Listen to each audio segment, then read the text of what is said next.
बीती रात अंधगति से आ रहे एक ट्रक ने कार को टक्कर मार दी। टक्कर लगने से कार में बैठे लोग घायल हुए हैं, वहीं ट्रक को पुलिस ने जब्त कर लिया है। संगीत व खेल समीक्षक सुरेश गावड़े की प्रथम पुण्यतिथि के मौके पर उन्हें बसंत में बाजे की बयार जैसी स्वर लहरियों से श्रद्धांजलि दी गई। शनिवार रात रंजिश के चलते एक बदमाश ने अपने ही साथी को चाकू मारकर घायल कर दिया। घायल को गंभीर हालत में उपचार के लिए एमवाय अस्पताल में भर्ती किया गया है। छात्राओं के साथ हुई छेड़छाड़ के मामले में दो पक्षों का सरेराह विवाद हो गया। दरअसल पिछले कुछ दिनों से 3 युवक स्कूली छात्राओं के साथ छेड़छाड़ कर रहे थे, जिस पर छात्राओं के परिजन युवक को समझाने गए थे। इसी बात को लेकर गुस्साए मंचलों ने एकाएक छात्र के परिजनों पर हमला कर दिया। विवाद के समय पुलिस ने मौके पर पहुंचकर तीनों मंचलों को गिरफ्तार कर उनके खिलाफ कार्रवाई की। डाका डालने का प्लान तैयार करते हुए कनाड़िया पुलिस ने 5 बदमाशों को हिरासत में लिया है। बताया जा रहा है कि बदमाश MR10 पर डाका डालने का प्लान बना रहे थे। हिरासत में लिए बदमाशों के पास से हथियार, लाल मिर्च पाउडर व औजार बरामद हुए हैं।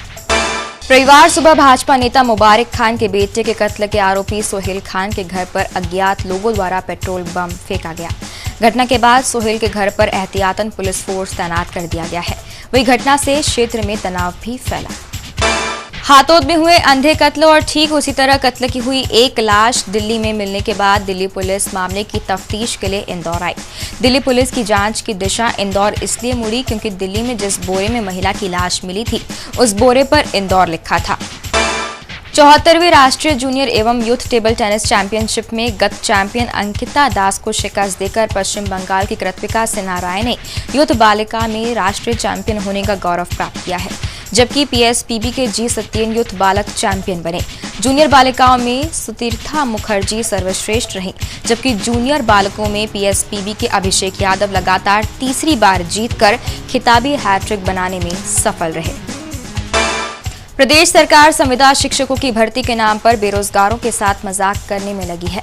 संविदा शिक्षकों की भर्ती के लिए परीक्षा आयोजित होने के बाद भी सरकार ने नियुक्ति नहीं की है। सरकार के इस रवैये से परीक्षा पास करने वाले हजारों अभ्यर्थी परेशान हो रहे हैं और दर दर की ठोकरें खाने को विवश हैं। परेशान अभ्यर्थियों ने अब सरकार के खिलाफ मैदान पकड़ने की तैयारियां शुरू कर दी है।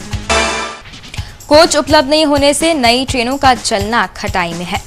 रेल मंत्री द्वारा रेल बजट में इंदौर से यशवंतपुरम बैंगलोर और इंदौर भोपाल के बीच डबल डेकर ट्रेन चलाने की घोषणा की गई थी। कोच उपलब्ध नहीं होने से दोनों प्रमुख ट्रेन 10 माह बीत जाने के बाद भी पटरी पर नहीं दौड़ पाई है। इधर इंदौर रीवा ट्रेन भी अभी तक शुरू नहीं हो पाई है।